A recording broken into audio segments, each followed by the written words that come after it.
ஒரு சீக்ரெட் சொல்லவா? இப்ப நான் பேசிட்டு இருக்கதான் வேர்ல்ட்ஸ் ஸ்மாலஸ்ட் மைக்ரோஃபோன் எவர். சோலிலாண்டோட Lark M2. First and best விஷயம் ஒயர்லெஸ் கன்வீனியன்ட்டுங்க.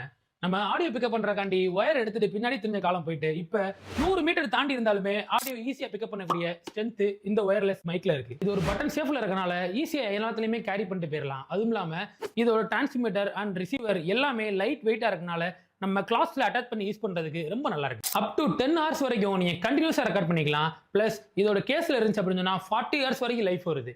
இதோட லோ மாடலான M1ல 20 ஹவர்ஸ் மட்டும் தான் கொடுத்திருந்தாங்க. அதுல இருந்து டுவல் மடங்கு உங்களுக்கு பெருசாக்கி இதுல 40 ஹவர்ஸ் வரைக்கும் கண்டினியூஸ் ரெக்கார்ட் பண்ற மாதிரி உங்களுக்கு ஃபீச்சர் கொடுத்திருக்காங்க. இப்போ நான் பேசிட்டு இருக்குது வித் நாய்ஸ் கேன்சலிங்கோட. இது பாத்தீங்கன்னா வித்தவுட் நாய்ஸ் கேன்சலிங். உங்களுக்கு நாய்ஸ் கேன்சலிங்ன்ற ஒரு பெஸ்ட் ஃபியூச்சர் இதுல இருக்கனால நீங்க பேக்ரவுண்ட் ஆடியோ எல்லாமே நீங்க எடுத்துட்டு அதுக்கப்புறம் போஸ்ட் ப்ரொடக்ஷன்ல நீங்க இது எல்லாத்தையும் ஃபில்டர் பண்ணி நாய்ஸ் கேன்சலிங் போகணுன்ற அவசியமே கிடையாது. இன்னொரு பெஸ்டான விஷயம் என்னன்னா இது ஐபோன் அண்ட் ஆண்ட்ராய்டு ரெண்டுக்குமே சப்போர்ட் இருக்கு. கிறிஸ்டல் கிளியர் ஆடியோவை இல்ல பிளக் அண்ட் பிளேவே யூஸ் பண்ணலாம். நம்ம 3000 ரூபாய் பட்ஜெட்ல உங்களுக்கு கம்பாக்டான டிசைன்ல ஒயர்லெஸ் கன்வீனியன்ட்டியோட இது உங்களுக்கு ஒன் ஆஃப் தி பெஸ்ட் சாய்ஸா இருக்கும்.